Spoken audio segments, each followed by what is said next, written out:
हमारे साथ मौजूद है अभी जेएनयू के एसोसिएट डीन। आइए हम सीधा उन्हीं से जुड़ते हैं और उनसे जानने की कोशिश करेंगे कि अभी छत्तीसगढ़ में 3 दिनों तक उन्होंने बस्तर का दौरा किया है। उनकी एक टीम आई हुई है जेएनयू से, दिल्ली से, जो बस्तर पे पूरा दौरा कर रहे हैं। क्या उन्होंने देखा, क्या उन्होंने तैयार किया वहाँ पर उन लोगों के 3 दिनों तक जो वहाँ पर जो भी गतिविधियाँ हुई हैं उनकी रिपोर्ट उन्होंने तैयार की है, जिसे वो केंद्र सरकार और राज्य सरकार को सौंपने जा रही है। क्या वो रिपोर्ट रहेगी, इस बारे में हम पूछते हैं। सर बताइए। ये हम सभी को जैसे जानते हैं कि जो विश्वविद्यालय के जो इंटेलेक्चुअल्स हैं, जिसको हम ISI इंडिया बोलते हैं, इंटेलेक्चुअल सेक्युलर ऑफ इंडिया, तो ये इंटेलेक्चुअल और सेक्युलर ऑफ इंडिया, इसमें प्रोफेसर, जर्नलिस्ट और कुछ एडवोकेट भी आते हैं।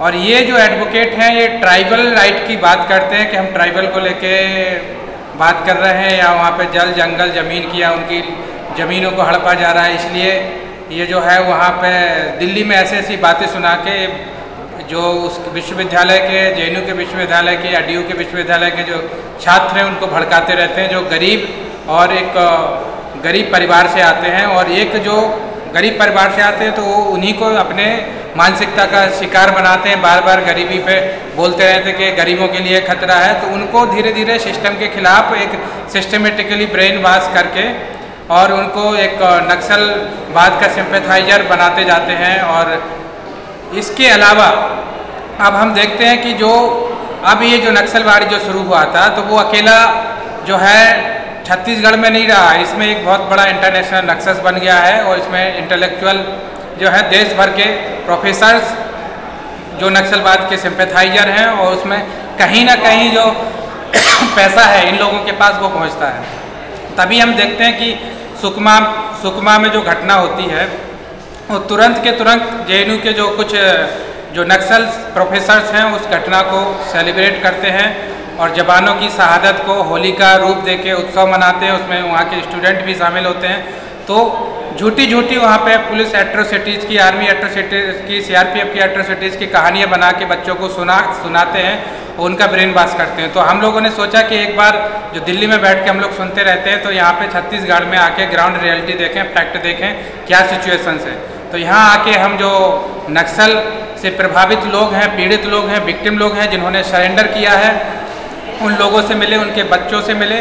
तो उन्होंने जो हमको कहानी बताई कि यहाँ पे जो प्रोफेसर्स लोग आते हैं उनको बोलते हैं कि यहाँ पे आपका जल जंगल ज़मीन छीना जाएगा, ऐसे किया जाएगा, सिर्फ परसेप्शन बना के उनके खिलाफ। उन्होंने कभी देखा नहीं शासन कैसे होता है और उनको सिर्फ परसेप्शन बना के उनको भड़काते रहते हैं। और ये जो चीज़ें हैं, अब ये वहाँ से कैसे आते हैं, वहाँ पे क्लास नहीं लेते हैं, वहाँ पे भी गरीबी है, स्लम एरिया है, वहाँ पे जाके भी काम कर सकते हैं। लेकिन यहाँ इनका इंटरेस्ट है, इनको पैसा मिलता है और इनका जो पैसा एक बहुत बड़ा इकोनॉमी है, इसमें पैसा फ्लोट हो रहा है। जो तेंदुपत्ता के जो ठेकेदार हैं और जो भी सरकारी टेंडर से जो ज़बरदस्ती फोर्सफुली उगाई करते हैं, वो पैसा कहीं ना कहीं इन इंटेलेक्चुअल को पहुंचता है। सर मेरा एक महत्वपूर्ण सवाल ये है कि जिस तरह से देखा जाता है सोशल नेटवर्किंग साइट पे, हम हमेशा देखते हैं कि जैसे ही कोई घटना होती है, नक्सली घटना होती है, कोई मूवमेंट होता है, उस पर प्रतिक्रियाएं लोगों की आ जाती है। लेकिन जैसे ही अगर कोई जवानों को लेकर के प्रतिक्रिया देता है, उनका पक्ष उस पर लिखता है, तो नक्सलियों के द्वारा और माओवादियों के द्वारा उनके खिलाफ डेथ वारंट जारी किए जाते हैं। इस संबंध में आपका क्या कहना है सर? ये एक ह्यूमन राइट का और एक ह्यूमन राइट के जो कथाकथित एक्टिविस्ट हैं कि उनको एक ही पक्ष दिखाई देता है। वो सिर्फ ट्राइबल राइट की जो झूठी मैन्युफैक्चर्ड कहानियां हैं कि किसी का रेप कर दिया गया है, किसी का जो हमने फाइंड किया, किसी के साथ ज़मीन छीन लिया गया है, उसका मर्डर कर दिया गया है, तो ये सिर्फ कहानियाँ मैन्युफैक्चर करते हैं। जब हम यहाँ पे कुछ कहानियाँ यहाँ पे जाके आइडेंटिफाई किए ग्राउंड लेवल पे जाके नक्सल प्रभावित एरिया में, तो वहाँ पे वो जो नक्सल के जो सरेंडर्ड लोग हैं, विक्टिम्स लोग हैं, वो बोलते हैं कि जो नक्सल के लोग आते हैं उनकी आधी फसल का हिस्सा भी ले जाते हैं और ज़बरदस्ती आर्मी के खिलाफ उनसे बुलवाते हैं कि बोलो नहीं तो आपके परिवार के लोगों को मार दिया जाएगा। तो ये सब मैन्युफैक्चर्ड कहानियाँ हैं। और इनके जो कथाकथित जर्नलिस्ट हैं, जो एक ही जो है ISI इंडिया का ही पूरा ये ग्रुप है, उसी को बिलोंग करता है। तो इनको कहीं ना कहीं सबको पैसा पहुंचता है और गरीबों को, सिर्फ ये ट्राइबल्स को यूज करते हैं, डरा के रखते हैं। इसीलिए कनेक्टिविटी का विरोध करते हैं, इसीलिए एजुकेशन का विरोध करते हैं, इसीलिए ये टेलीफोन का विरोध करते हैं कि उनका विकास होगा तो वो चीज़ों को समझने लगेंगे और इनकी बात नहीं मानेंगे, इनके झांसे में नहीं आएंगे। सर, जेएनयू के अंदर जो भी चीज़ें होती है, जिस तरह से आप लोगों ने जब जवानों को श्रद्धांजलि देनी चाहिए थी, उस समय आप लोगों के ऊपर पत्थरबाजी भी हुई थी। सर, तो वो पत्थरबाज कौन थे, हम ये जानना चाहते हैं। वो पत्थरबाज जेएनयू के जो एंटी नेशनल स्टूडेंट हैं, जो नक्सल के सिंपैथाइजर हैं, उन्हीं लोगों ने किया था। क्योंकि हमने जो वहाँ पे जो पहली बार श्रद्धांजलि सभा का आयोजन जेएनयू में किया था, वो उसी जगह पे किया था जहाँ पे जो आतंकवादी अफजल गुरु को सुप्रीम कोर्ट ने फांसी की सज़ा सुनाई थी। और ये जो जेएनयू के जो इंटेलेक्चुअल हैं, जो वहाँ के प्रोफेसर्स हैं और नक्सल सिंपैथाइजर हैं, उस आतंकवादी को ये शहीद बताने की कोशिश कर रहे थे। उसको जुडिशियल किलिंग का नाम देके कल्चरल इवनिंग के नाम से सेलिब्रेट कर किया वहाँ पे। तो हम लोगों ने उसी जगह को चुना कि जहाँ पे एक आतंकवादी को शहीद बताने की कोशिश की। तो हम इसी को लिंक करते हैं कि जो नक्सल के सिंपैथाइजर हैं, ये आतंकवादियों को भी समर्थन देते हैं। ये ट्राइबल्स को यहाँ को पता भी नहीं होगा कि उनका जो यूज करके लोगों को किस प्रकार से जोड़ा जा रहा है और किस प्रकार से जो आतंकवादी या सेपरेटिस्ट को एक मदद दिया जा रहा है।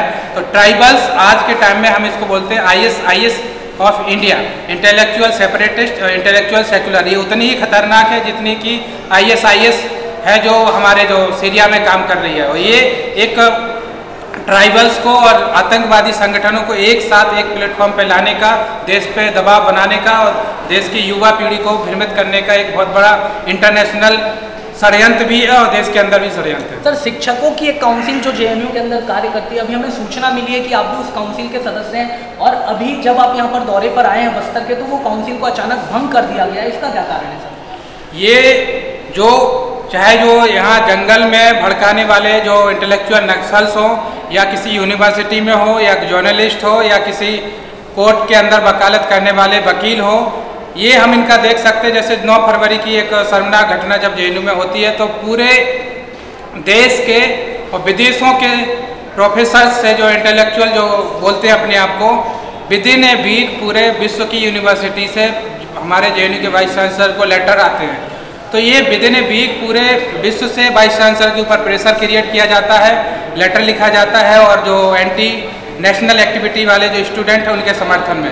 तो हम देख सकते हैं कि इनका जो नक्सस है ये देश में सीमित नहीं है, विदेशों में भी है, और विदेशों के यूनिवर्सिटी के प्रोफेसर्स भी शामिल हैं। हमारे पास 63 प्रोफेसर्स की सूची है जो वर्ल्ड के टॉप मोस्ट प्रोफेसर हैं, जो कोई कंप्यूटर साइंस का एक बड़ा नाम है, बहुत बड़ा, जिसकी किताबें लोग यहाँ के प्रोफेसर्स और स्टूडेंट पढ़ते हैं, नोम चॉम्स्की करके। वो MIT जैसे संस्थान में जो विश्व का नंबर 1 संस्थान है, वहाँ से जो है एंटी नेशनल और नक्सल गतिविधियों को सपोर्ट के लिए हमेशा लेटर लिखते रहे हैं। तो ऐसे 63 प्रोफेसर की सूची है। तो ये देश तक ही सीमित नहीं है, इनका जो मनी और इकोनॉमी का जो बेस है वो पूरे विश्व में इनका एक नक्सस बन गया है। इसीलिए अब हो सकता है कि पहले ये ट्राइबल्स को समझ में नहीं आता, जैसे उनका विकास होगा तो समझ में आएगा। और इसमें बहुत बड़ा एक मनी को लेके अब सब कुछ मनी लॉन्ड्रिंग का चीज़ है। और इसमें हजारों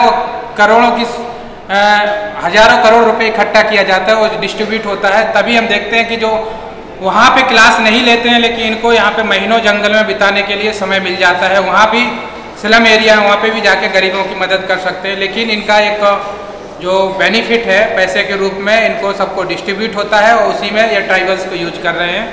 जो आपने बताया कि 65 शिक्षकों की ऐसी सूची आपके पास मौजूद है जो देश विरोधी गतिविधियों में शामिल हैं और नक्सलियों का समर्थन करते हैं, चाहे वो सामने से करे या पर्दे के पीछे से करे, तो क्या ऐसे शिक्षकों की जो सूची है इसे आप वायरल करेंगे और क्या आगे केंद्र सरकार को इसके बारे में सूचना देंगे? हाँ, जो हमारी रिपोर्ट है हम यहाँ की भी सरकार को देंगे और जो केंद्र सरकार है होम मिनिस्ट्री को भी हम इसका भेजेंगे सारा। और इसके अलावा हम ये भी उनके खिलाफ जो एक इंक्वायरी कमेटी, जांच कमेटी बने, जो अगर कोई विश्वविद्यालय में है तो उस विश्वविद्यालय में जो सरकार के पैसे से जो मिसयूज करते हैं और ट्राइबल्स के राइट पे जाके जो करते हैं, तो उनको एक जो उनके खिलाफ इंक्वायरी हो और उनको सस्पेंड किया जाए। सर, एक मेरा अंतिम सवाल आपसे ये था सर, जेएनयू के अंदर प्रोफेसरों के द्वारा स्टूडेंट्स को ऐसा क्या पढ़ाया जाता है, ऐसी कौन सी शिक्षा दी जाती है जो वो देशद्रोही बन जाते हैं?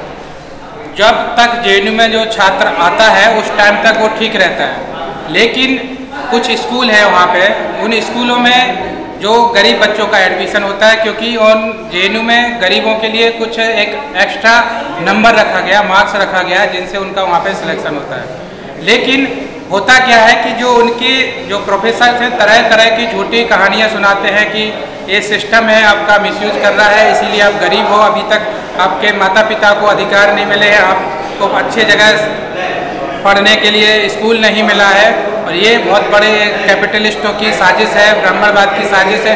तो उनको झूठा झूठा हर दिन यही सिखाते हैं। क्लास लेने की जगह वो क्लास के बाहर उनको बुला के 24 घंटे दिमाग जो है अपने देश के खिलाफ भर देते कि इस सिस्टम में आपका भला नहीं हो सकता है। तो जो गरीब लोग होते हैं वो स्ट्रगल करके आते हैं, तो उनको लगता है कि ये जो बात बोल रहे हैं कहीं ना कहीं सही है। तो ये अकेला ऐसा चीज़ें बताते हैं कि जो एक एजुकेशन ऐसा टूल है कि किसी परिवार का पूरा स्वरूप बदल सकता है। तो उस बच्चे को जानबूझ के गरीब रखना चाहते हैं कि वो JNU जैसे संस्थान में आ गया, अगर ये पढ़ाई कर देगा तो इसके जो है परिवार की हालत सुधर जाएगी, तो उसको एक नक्सलवाद की तरफ मोड़ दिया जाता है, जिससे वो पढ़ाई ना कर सके, उसका परिवार गरीब का गरीब रह जाए। धन्यवाद सर। तो ये थे प्रोफेसर बुद्ध सेन, जिन्होंने हमें बताया कि किस तरह से JNU के अंदर शिक्षकों के ही द्वारा बच्चों के अंदर कैसे नक्सलियों के साथ में मिलकर के काम करने के विचार डाले जाते हैं, कैसे देश विरोधी गतिविधियों में शामिल होने के लिए उन्हें प्रेरित किया जाता है। कैमरामैन शुभम के साथ पंकज शर्मा, ग्लिप्स.in, रायपुर।